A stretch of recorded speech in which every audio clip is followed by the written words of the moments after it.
Hi, y'all. Welcome to our second session of Manhood and Masculinity in the United States, the online edition. As you know from last week, I am not usually on camera when I do these things. U of A pays me a reasonable salary, but not enough to have to look at myself on the screen usually. But I really enjoyed seeing your pictures last week. For those of you who submitted extra credit, it made me feel kind of normal again. So I thought, at least in the first period of the class where I'm talking to you and telling you what's going on for the rest of the semester, you might like it too. So I want to start out just by saying that I really appreciate those of you who took the time to fill out the survey after last class. It was nice to hear from you again, but it's also just nice to see how you think things are going. And it seemed like a lot of you were fairly satisfied with how the chat went last time, but I am still looking for ways that we can improve the course and streamline things a little bit as we go along. So, in light of your comments last time, I'd like to try two things. The first is there is actually a second survey on our D2L site. So if you look at the contents bar on the side, there is a survey under the COVID-19 learning thing that's titled Zoom Survey. And one of the things that I wanted to do was ask some of you about your experience levels with Zoom. I have been hesitant to use it thus far for reasons that I hope I explained adequately before, but I think it can be a good learning tool if there's a chance we have all the right equipment. So I just added a little survey there asking you about your experience and whether you think you would be able to participate in Zoom meetings, and I would really, really appreciate that if you would go ahead and fill that out. Even if we did Zoom meetings, I probably wouldn't lecture via Zoom. Maybe. I like to record the lectures on Panopto, but at very least we could convene for the last half an hour or so collectively as a group and talk about things a little bit more if we did decide to do Zoom meetings. So please give me your thoughts on that. And the second thing I want to try to do a little bit differently is that today I am not pausing during the video to ask you questions. And I feel like that is bad pedagogy, because we have a lot of research that says that in class, when you're listening to a lecture, your attention span as students, and this is not just you, it's anybody who is listening to somebody else talk, is about 7 minutes. And so the general rule is you shouldn't talk for more than 7 minutes without pausing to ask questions and check in. And similarly, we have research suggesting that when it comes to videos like this one, your attention span is about 6 minutes, so a little bit less. So I feel like it's probably not great that I'm not pausing to ask you questions, but I also hear those of you who said that was confusing last time, that you felt like you weren't sure where to pause and we weren't on the same page. And I'm just trying to lessen that confusion a little bit. So I am going to upload these videos in advance of our classes. And so if you are somebody who is an average person like me and tends to get a little tired after a few minutes of video watching, at the very least you can kind of pace your watching. In other words, you don't have to start watching it at 11 a.m. Tuesday and Thursday if you like to take breaks or whatever. And then basically we will just convene in the chat room once the video is over, and you can ask me any questions you have and we can talk somewhat about the readings. Okay, so that's what we're going to try today. I hope it works out all right. Just a couple of more pieces of business to get through before we move on to the actual lecture. I do want to just acknowledge what many of you said in the surveys about how jarring this transition to online has been for you.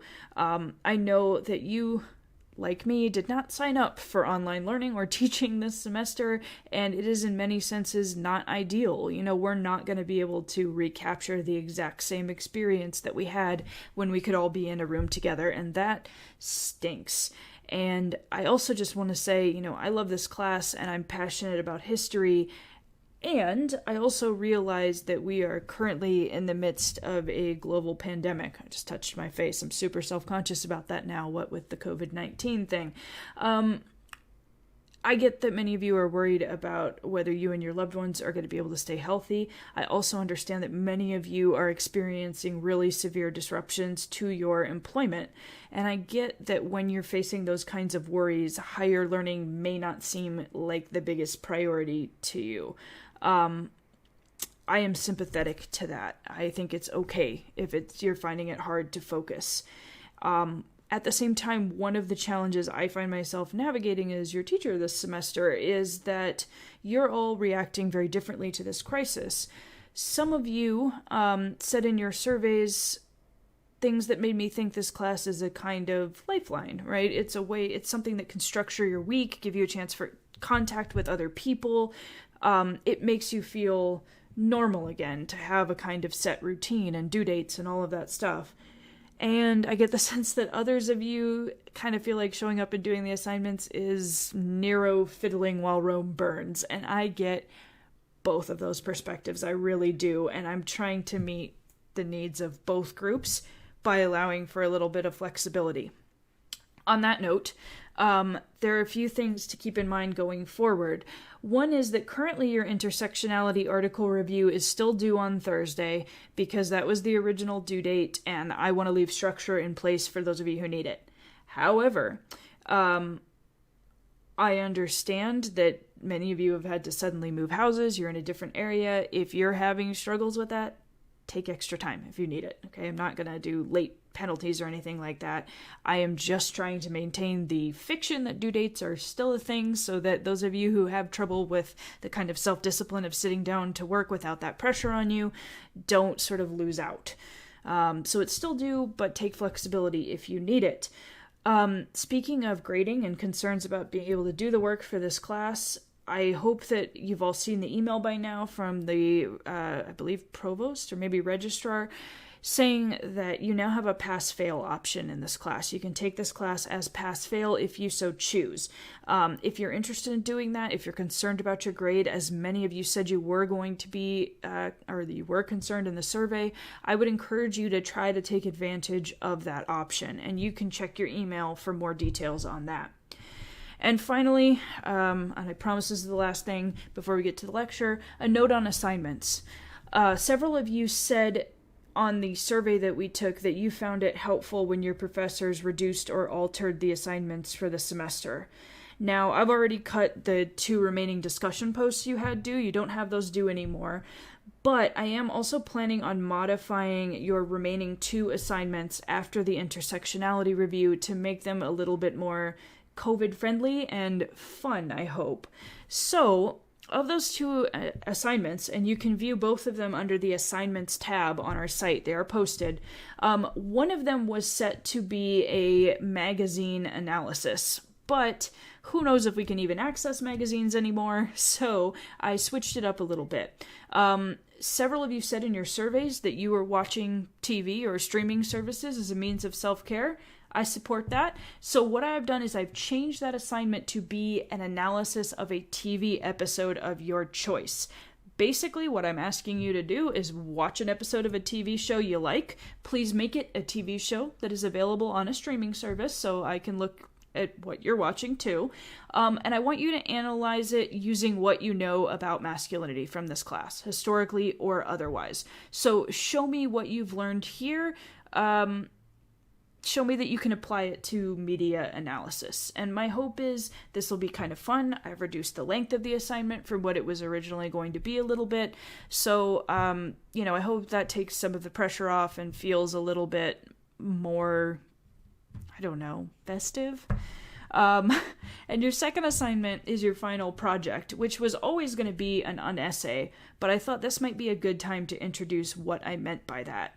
So this assignment is sort of the cap-off of our class, and quite a few of you mentioned doing art as a form of self-care. So what I would like you to do for this final assignment that is due on the day our final exam would normally be due is I want you to make me some kind of art or do some kind of project on the theme of masculinity. And that could be anything. It could be a sculpture, a piece of knitting, photos of you building something and the finished product, a podcast, a video, a song, anything. And you can do it individually. You can do it as a group with 1 or more partners, whatever you want. Do something that's fun and make it a commentary on masculinity or on what we've learned in some way. Honestly, wide open assignment. You can read more about it again under the Assignments tab. And then what I'm going to ask you to do is just a real short write-up, couple paragraphs explaining what you intended to do with the art and how reading or lecture materials from the course informed it. That's it. I want it to be a way that you can show me what you've learned, demonstrate that you've learned things, but also do so in a medium that you enjoy and that hopefully won't feel like just really tedious work. Art is a great form of self-care. So, if you have any questions about this, please save them, and I will ask you about it when we go to the chat. But in the meantime, I'm going to turn you over to the lecture. A little bit longer today than it normally will be. Sorry about that. We had a lot to cover. What with the class cancellation last week, we're catching up. So I promise it won't be this prolonged in the future. But enjoy the lecture. So we talked a little bit last week about Tarzan of the Apes and how we can see him and actually a number of other fictional characters who were created in the period between about 1880 and 1920 as attempts by their authors to fantasize about a type of masculinity that had apparently been lost in the modern world. So if we think about what we were discussing last week, you have a number of white-collar men who are working in relatively stationary office jobs, doing desk work, things that don't seem to distinguish them or give them a lot of glory, and these guys are often living and working in cities where they have access to a number of luxuries, but not necessarily physical outlets. And people were very worried that the lack of physicality, that too much brain work, was going to make these men weak. And so you have this tendency to fantasize about a literary world where the burdens and restrictions of civilization essentially don't exist. A version of the world where men could embrace what one scholar has referred to as passionate masculinity. Okay, passionate masculinity. And this is really interesting to think about because if we think back to the early 19th century or even the era of the American Revolution, one thing that you might recall or that you might know from your other courses is that Americans during that period tended to actually characterize passion as being something that was dangerous, either potentially or in practice. And so the fear was, in the early 19th century, that men who were passionate might actually become too self-interested, too unconcerned with the welfare of their society, too out of control. And so passion had to be tempered at all times by reason, right? You had to be restrained. However, in the period we're talking about, the sons and the grandsons of these Victorian self-made men who embraced the notion of restrained masculinity and of tamping down their passions started to go away from previous generations. Instead of saying that passion was a dangerous thing, they started to embrace it as a good thing, which frankly is something that I think probably resonates with us. If we say, oh, he's very passionate about that, or she's very passionate about that, we mean that as a compliment, right? We generally see being passionate about something, having passions, as a good thing, right? Something that drives us. Men in this period saw it as a similar thing, although they perhaps understood it a little bit differently than we might. They understood passion to be a kind of primitive impulse that persevered in men despite their apparent civilization. Okay, so it's like a little spark of your caveman self in you. And passion for them was something that was violent. It was impulsive. It was suited to rough living. It was essentially everything that a civilized man was not supposed to be. And so people at the time thought that by embracing this kind of primitivism, by embracing this passionate nature, men could find an antidote to the over-civilization that was threatening their virility. And I think we can really see this if we look at this Tarzan cover at the time period. I mean, look at this. The primitive sort of visuals are very much there. Everybody's wearing kind of loincloths. Tarzan is very sparsely clothed. He's wrestling what I think is an alligator. There is a monkey there, which is often kind of a stand-in for primitive humans in early versions of sort of Darwinistic ideology. And so you kind of have this desire to tap into the primitive. Well, if Tarzan is a kind of literary means of embracing that primitivism that's supposed to be so good for men, I want to spend the rest of this class talking about other strategies that men used during this period to access their primitive natures and to kind of revitalize American masculinity. you read about a couple of strategies that men use to address this today, namely sports, more specifically baseball and scouting. But before we get to that, I want to just highlight a couple of other interesting strategies of dealing with the crisis in masculinity during this lecture. So, the first one, and the one I kind of find most interesting, to be honest with you, was addressing early childhood education. So, one of the things that we see in this period is that men who are extremely concerned about the state of American masculinity turn their attention actually to the way that boys are raised and to the way that they're educated in public schools, which in some parts of the country are kind of new at the end of the 19th century. And I want to highlight that this fixation on American childhood education is going to be an interesting one because it helps to resolve a kind of conundrum at the core of this project of redefining American masculinity that we're talking about today. And that conundrum is this. On one hand, people really believe that in order to be physically and mentally healthy, American men need to embrace their primitive side and be tough and be wild in certain ways. And on the other hand, they are deeply concerned that if men are too tough and too wild, they will cease to be the standard bearers of civilization. And particularly when it comes to white middle-class American men, that is a big part of how they understand themselves. They think that they are the most civilized people alive, that they are the standard bearers of civilization, and that they need to establish their superiority over men of color and immigrant men by proving that they are the most civilized, that they are the most restrained. And that's a kind of problem, right? How can you be both the most civilized and restrained and be somebody that taps into his primitive side?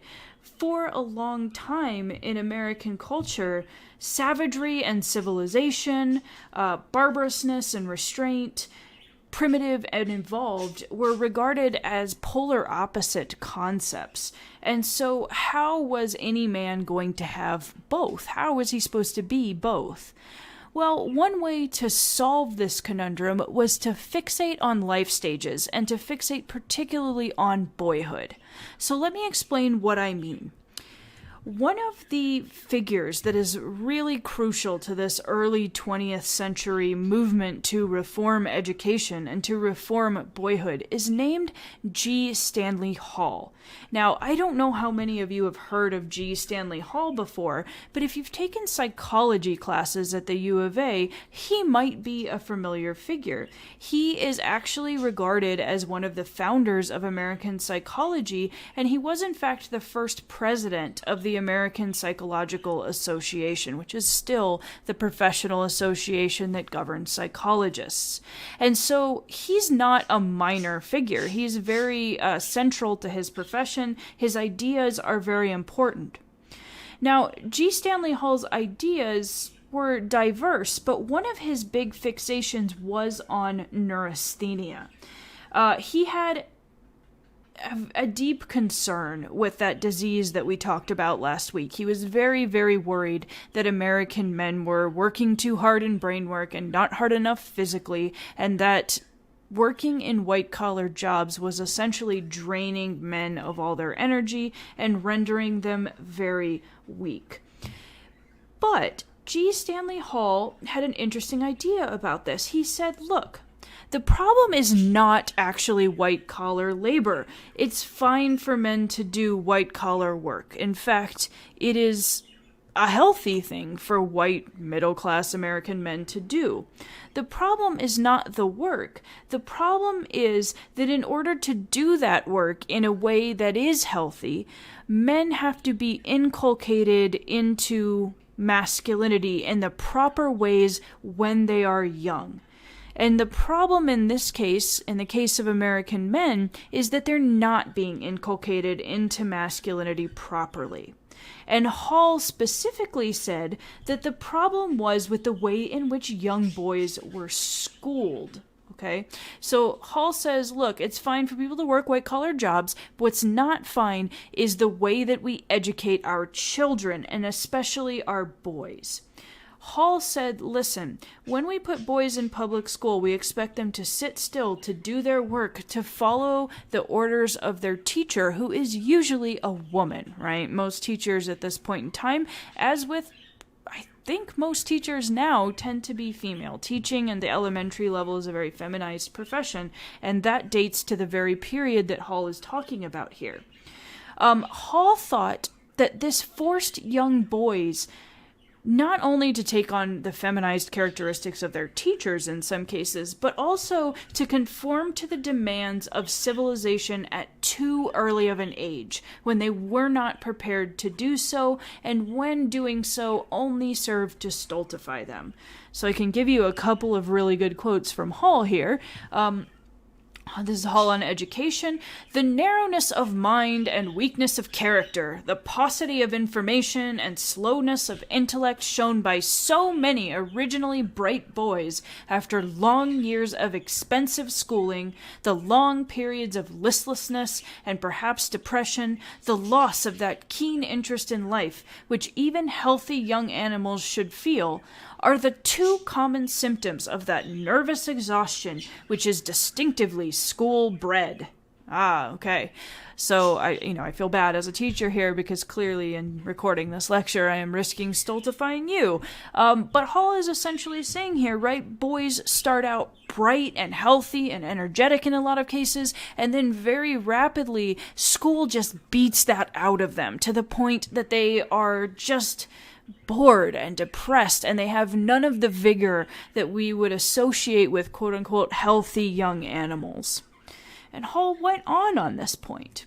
He also said, quote, the modern school seems to be a force leading to physical degeneracy, and when we consider that the children the civilized world over and in countries barely civilized all go to school, we see what a tremendous danger there is that the race will be imperfectly developed. And there he means the human race, right? How sad the thought that the race may, indeed almost must, degenerate in its efforts towards the realization of its loftiest ideals.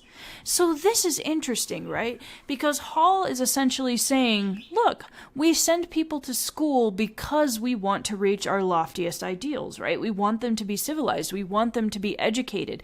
We want them to have the whole of human knowledge at their fingertips. And yet, the way that we are educating people is ensuring that they don't have that. That instead of becoming interested and knowledgeable and taking on qualities of leadership, all they are doing is becoming listless, right? They're degenerating. And that's a kind of loaded word, right? He's essentially suggesting that instead of bettering people, education is causing them to slip to a lower rung of the evolutionary ladder. Our species is getting worse. So, why does Hall believe this, right? Why does he think that education is so stultifying and so negative? Well, maybe some of you who have sat through classes for many, many years of your life so far might have some thoughts on this point, but I will tell you sort of what Hall's logic is, which may not match up with yours. So the reason that Hall believed this had a lot to do with a theory he had called the theory of recapitulation. Recapitulation theory. And what recapitulation theory was, in its most basic sense, was the idea that every human child had to relive the entire process of human evolution in fast motion during his childhood and adolescence. So, in order to explain this, people in the late 19th and early 20th century had an idea about humans as a species, how they had evolved, right? And this obviously is being influenced by Darwinism, among other things, the origin of species, etc. But essentially they believed that just as human beings had once been very primitive and had since grown increasingly civilized, that was also the pattern of human development. So every single human being, as he or she matured, had to essentially relive all the states of human evolution. And this led Hall to believe, among other things, that children were like primitive humans. And if you've ever raised children, and some of you who are homeschooling right now might be kind of sympathetic to this idea, Hall pointed out, among other things, he had all sorts of examples for why children were primitive humans, but he said, among other things, primitive people had to pick nits out of each other's hair. Children pick scabs. Children react with fear to large animals because primitive humans had things to fear from those animals. Children aren't as sensitive to other people's pain as adults are because in primitive times, human beings knew that the suffering and death of one person in the species meant less competition for resources. So in our primitive sense, when we were all duking it out all the time, we weren't sad when other people died because, hey, that's one less mouth to feed, right? And so Hall looked at children's rather notable insensitivity in many cases and said, oh, they are basically cavemen, right? They're living like primitive people. Now, I will just brief historian insight here. This is not our current understanding of how primitive people worked, but in the late 19th and early 20th century, it was, right? So this is in no way historically accurate, but we're going to go with it for this lecture. So Hall believed that children were the equivalent of primitive humans so deeply that he actually suggested to anthropologists that if they wanted to reconstruct what primitive societies must have looked like and how they were structured, they should just observe packs of children acting without any adult supervision, right? And that was probably a pretty good approximation of what primitive society would have been like. And so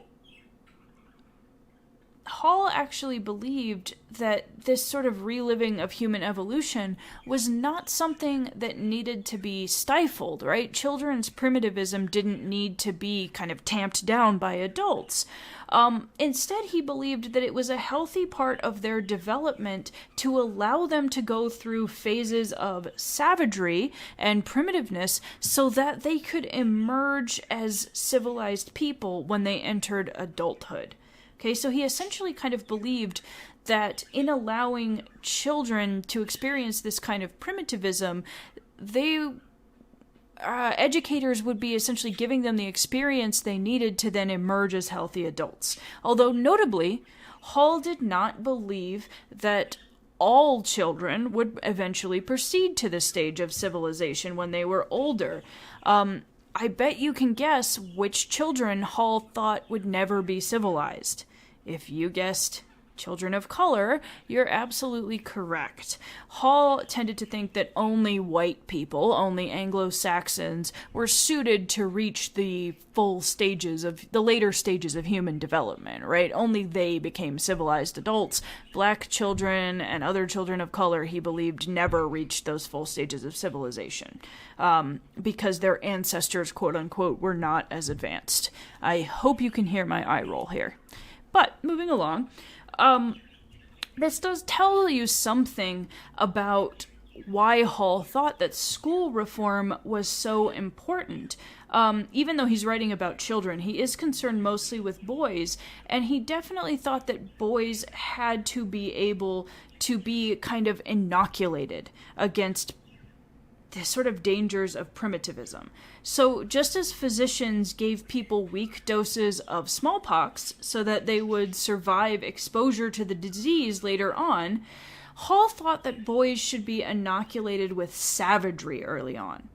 If boys were allowed to live out a primitive life stage and indulge in a certain degree of savagery, then they would be immune both to falling into greater savagery later in their lives and to the potential health risks of living a civilized white-collar life, okay? So if you get to have a wild youth, then you're ready to settle in when you're older, to a sort of white-collar career. If you're not allowed to be rebellious and savage when you're young, then you're not going to develop the character you need to stay healthy as you embark on a career that's going to lead to you becoming increasingly sedentary.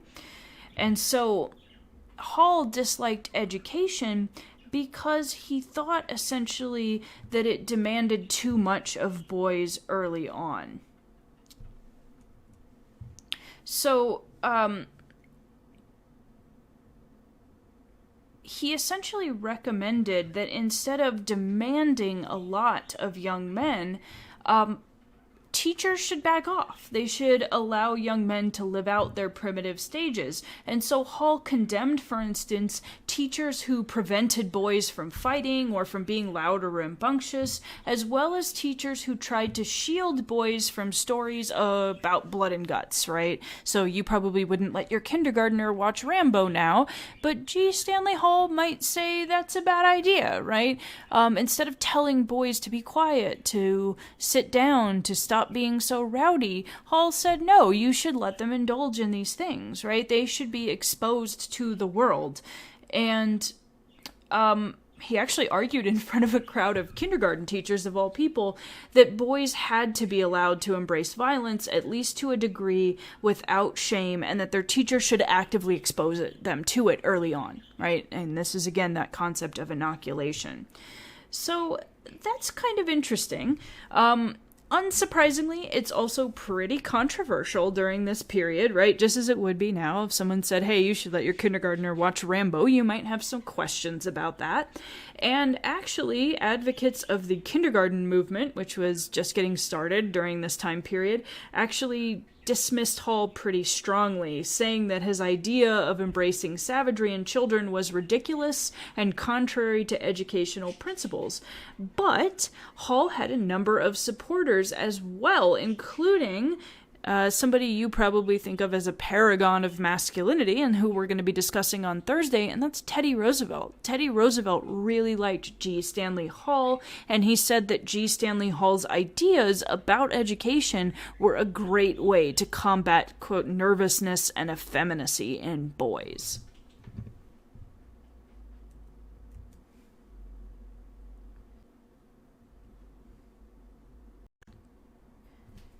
In addition to trying to change early childhood education, another thing that male reformers did to try to sort of boost American masculinity was actually revive, in addition to altering early childhood education, another thing that men who were very concerned about the future of American masculinity did is try to revise the image of American religion during this period. When you read your article today on baseball, you may have noticed that several of the teams and several scouting groups tended to be sponsored by churches, and this was part of a movement that a lot of scholars have described as muscular Christianity, although notably a lot of the men who participated in this movement did not like that term. They thought it was kind of mocking them. They thought it was making fun of them. But nevertheless, it tends to be a term that scholars use to describe a particular movement in American religion or a particular strain of religious ideology in the late 19th and early 20th centuries. And that was an attempt on the part of reformers and Christians to try to change the feminized image of the American evangelical church.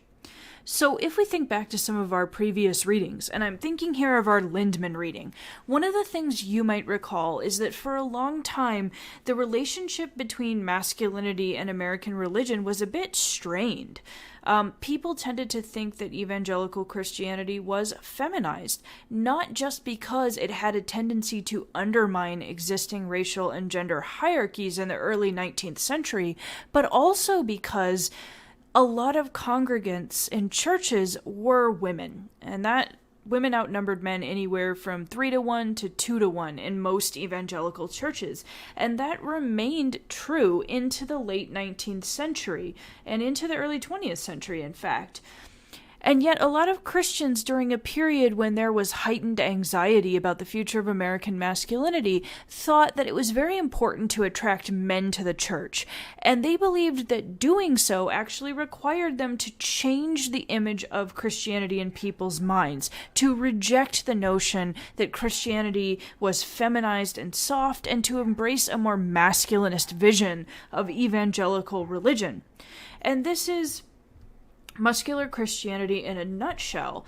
So muscular Christianity has a lot of facets, but one of the major ones is reinterpreting the figure of Jesus. I don't know what church those of you go to, if any, but I grew up in a Catholic church, and at the very front of the church there was a crucifix, and Jesus on this crucifix was incredibly muscular, like way more muscular than anybody living in that particular period of history, pre-gyms and everything else, would have ever been. And this is kind of a legacy of this particular era of American Christianity. So a lot of times, if we think about the way that Jesus is portrayed, even here in this image, Jesus's qualities are often somewhat feminine. Jesus emphasizes, for instance, turning the other cheek. Jesus preached love and mercy. He's known as the Prince of Peace. And of course, we can say masculinity has historically been associated with the opposite of that, with war. And so one of the projects of muscular Christians during this period was changing this image of the feminized Jesus. And this is where the hypermuscular Jesus comes in. Not only did they sort of physically reinterpret Jesus, which I'll tell you about in just a second, but they also highlighted passages of the Bible that they thought really underscored Jesus's masculine qualities. So one of the passages that they really drew on was Mark 11:15, which is Jesus in the temple. And so the passage reads, "And then they came to Jerusalem, and he entered the temple and began to drive out those who were buying and selling in the temple, and overturned the tables of the money changers and the seats of those who were selling doves." And so these people are, conducting financial transactions in the temple. Jesus gets very angry about this, and so he throws all the tables over. And in fact, one particularly strident advocate of muscular Christianity, Robert Warren Conant, actually wrote a book called The Virility of Christ, A New View, that was really fixated on this verse. And Conant indeed imagined a whole scene based on it that I'll read to you now. So this is what he wrote, quote, "How his eyes," his being Jesus's, "must have flashed, and how terrible his wrath, when before his single arm the whole crowd ran like whipped curs. They were many against one, and that one had no authority and no power, yet they did not dare put up a fight, even to save the money which they loved better than their souls. If they had, can we doubt whether Christ would have perceived himself a good fighter? How often must his fingers have tingled for a good grip on the handle of a sword when he saw evil triumphant?" And that's really interesting to think about here, right? Jesus is being portrayed as a fighter, as somebody who doesn't take up the sword, but who would really like to, in order to kind of lash out at the evil he sees in front of him. And lest anyone think that Christ was in fact overly peaceable, Conant countered that by writing, quote, "What did Christ say? Quote, 'Think not that I am come to send peace on earth. I come not to send peace, but a sword.' Conant then went on, "Christ was no Prince of Peace at any price." And similarly, Conant insisted that embracing this vision of a warlike Jesus, a hyper-masculine, sort of belligerent Jesus, was absolutely necessary to winning men over to Christianity. Quote, "If we would win modern men, we must quit preaching the meek and lowly Jesus and substitute the fighting Christ, who would be foremost, if he were here, in organizing and leading raids on gambling, prostitution, lewd dances, and exhibitions, rum holes, and all other forms of iniquity." And so you have this call to kind of evangelical moral reform, to lashing out at the things we know evangelicals have disliked for a long time, like temperance and drinking. But instead of talking about drinking and vice and the crusade against them as a kind of feminized thing, right? Anti-vice reform is feminized. They're casting it as masculine, right? We're warriors against the evil in society. And this was a big way that the church and that a lot of moral reformers during this period tried to attract men to progressive era reform efforts and to evangelical Christianity. In order to succeed in the moral fight that Christians envisioned, muscular Christianity started to emphasize that men needed to be physically as well as spiritually tough. physically as well as morally fit. And so one of the things that advocates of muscular Christianity really did was start to cite 1 Corinthians 6, verse 19 through 20, which reads, quote, "Or do you not know that your body is the temple of the Holy Spirit who is in you, whom you have from God, and you are not your own? For you were bought at a price. Therefore glorify God in your body and in your spirit, which are God's." Now, why is this verse relevant? Well, among other things, it was a way that muscular Christians suggested that physical health and spiritual health were related. God created your body, and therefore your body is a temple. And if you want to be spiritually strong, and if you want to show respect to God, you have to then maintain your body. You have to be physically fit.